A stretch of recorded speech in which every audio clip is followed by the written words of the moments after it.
Hello, everyone. Welcome to week 5. It's hard to believe it, but time has been flying by. And I really appreciate all of the hard work that I see in the discussions and the checks for understanding. It's really great to see everybody successful in the class. And I hope that you're enjoying the material as well. I've noticed that a lot of you tried the hands-on project, and that's really great. I hope that you had fun with that. That's a great way to appreciate art. So this week, we are exploring the traditional arts of Asia, which is a huge, several continents, cultures, and countries within one unit. So it's a little bit, but please know that this is a much wider and diverse subject than we will be able to explore in one week. So it's really just a start, just a beginning, and I hope that some of you will continue to take more humanities course throughout your education, whether it's history or art history. I hope that it's sparked your interest. So this week, we'll explore the traditional arts of Asia. You'll see your reading and viewing assignments, and also some vocabulary to take notes on kind of before you're reading, and then you have a target of what you're looking for the assignments as well. You'll have a check for understanding at the end of this week, due on Sunday night, midnight Pacific time. Many of you are in different time zones. And you'll see discussion questions from your reading topics, but you won't see those until next week. As you saw in last week's discussion, there was a variety of questions from 2 weeks of content, and you'll see the same thing again.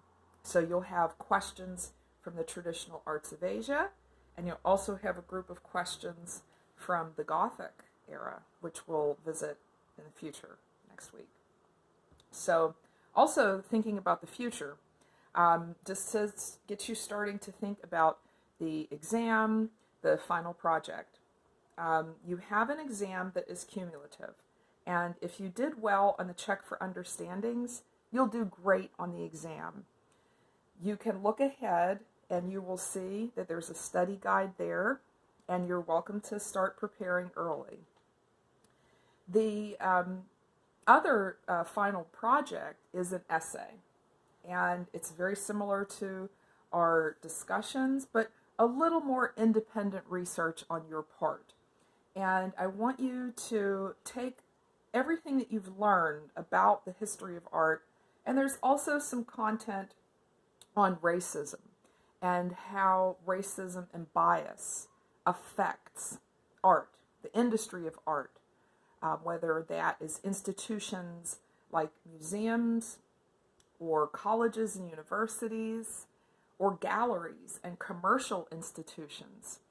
The final project really delves deep into topics of diversity and how that is translated, how that impacts, what that looks like in the industry of the arts, what that looks like in art history.